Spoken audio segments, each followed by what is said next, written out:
민주당에서는 2심을 강조하고 있습니다. 이야기 들어보시죠. 누가 더 이재명다운가? 이재명 안민석은 불의를 보면 참지 못하는 기질을 가지고 있습니다. 기득권에 끊임없이 저항하고 맞서온 그런 기질을 가지고 있습니다. 저는 이재명과 참 많이 닮은 꼴입니다. 경선 때부터 이재명 후보와 함께했던 그 많은 실무자들, 그분들께서 지금 저를 많이들 도와주고 계십니다. 이전의 이력으로 보면 저와 마찬가지로 기초자치단체장으로 출발했습니다. 이재명이 밟은 길이 민생 우선 진짜 정치로 가는 길이기 때문이라고 생각하거든요. 자, 여기에 더해져서 안민석 의원 같은 경우는 그 이재명 후보를 지지하는 개딸, 양아들도 투표권을 주자 뭐 이런 주장도 했습니다. 대선 후 민주당과 이재명을 지키기 위한 청년 입당 러시 감동적. 이들이 민주당의 주인이 돼야 된다.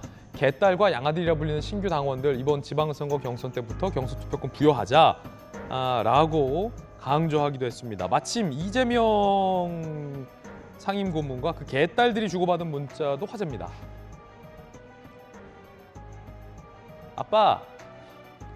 아빠도요. 그러니까 아가 감사해요. 저 지금 답장 못 받아서 공부가 안 돼요. 공부하라고 좀 해주세요. 아가 열공이라고 굉장히 이제 소통을 강화하고 있습니다.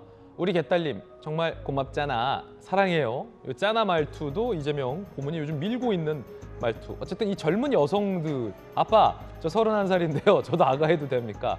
아가 맞아요. 굿나잇. 혹시 보좌관님이세요? 아닙니다. 전 보좌가 없는 실업자입니다. 감사합니다. 빨간 하트, 파란 하트는 없어요. 라고 이재명 고문이 직접 이렇게 소통을 하고 있습니다. 이재명 전 후보의 팬카페에 이 자나 말투도 유행을 한다라고 합니다. 이장한다 자나, 이장 이재명입니다. 이 팬카페의 이장으로 초대 이장으로 이재명 고문이 맡게 됐군요. 사실 고민 많았는데 투표까지 결정했으니 거부할 수가 없잖아. 개딸, 양아, 개삼촌, 개이모, 개언니, 개형 그리고 개혁동지와 당원동지 시민 여러분 모두 깊이 사랑합니다. 파란 하트 있네요. 잼파파로부터라고 이재명 고문이 직접 올린 글까지 화제가 되고 있는 상황입니다. 김수영 교수님, 개딸이 뭐예요? 개딸? 개딸이 어떤 드라마에서 나왔던 이제 용어라고 하는데요. 예, 성격이 좀 개처럼 드센 딸, 이게 막 왈가닥 같은 딸을 이제 개딸이라고 약간 표현이 너무 과격하신 거 아닙니까? 그렇게 말한다고 이제 언론에서 소개를 하고 있습니다. 그렇군요. 저도 그 드라마를 보진 않았는데 네. 그렇다 보니까 이제 20대 친근한 표현이군요. 친근한 표현이고 이재명 후보를 이제 좀 전 후보를 지지하는 이제 20대 여성들 그리고 또 20대 남성들도 있을 거 아니에요. 예. 그럼 이 20대 남성들도 뭐라고 불러야 되는데 이제 고양이 아들에서 이제 양아들이라고 줄여가지고 양아들이 그 양아들이 아니라 고 양 할 때 양이군요. 네, 양아들, 개딸 이렇게 이제 20대 중에서 이재명 전 후보를 지지했던 사람들을 이제 지칭하는 말인데요. 어쨌든 그 이번에 경기도지사 선거 같은 경우에는 바로 직전에 이재명 전 후보가 지사를 했기 때문에 이제 뭐 2심 혹은 명심이 이제 누구를 지지하고 있느냐가 굉장히 최대한 관건이죠. 그렇다 보니까 많은 그 이제 경선에 참여하는 사람들이 자기가 이재명 후보의 어떻게 보면 더 적자다라는 식의 그런 이념을 훨씬 강조하고 있습니다. 그렇다 보니까 이제 이 개딸, 양아들, 20대들 이번에 대선 기간 전후로 해서 민주당에 입당한 이 사람들에게도 이 공천에서 경선 투표할 수 있는 투표권을 주자라는 얘기를 지금 안민석 의원이 하고 있어요. 그렇군요. 왜냐하면 이 사람들은 6개월 이상 당비를 납부해야만 투표권이 있는데 지금 아직 투표권이 없거든요. 근데 이 사람들에게 만약에 투표권을 주면은 그 경선에서 이재명을 더 가깝게 생각하는 사람, 또 이재명이 훨씬 더 지지해주는 사람에게 표가 몰리다 보니까 지금 안민석 의원 같은 경우에는 이 사람들에게 20대들에게 지금 막 민주당에 입당한 사람들에게 투표권을 주자라고 이제 좀 주장하고 있는 상황입니다. 어떤 보도를 보니까 전재수 의원님 2심은 송영길, 김동연 일 것이다라는 관측 보도도 있던데 맞습니까?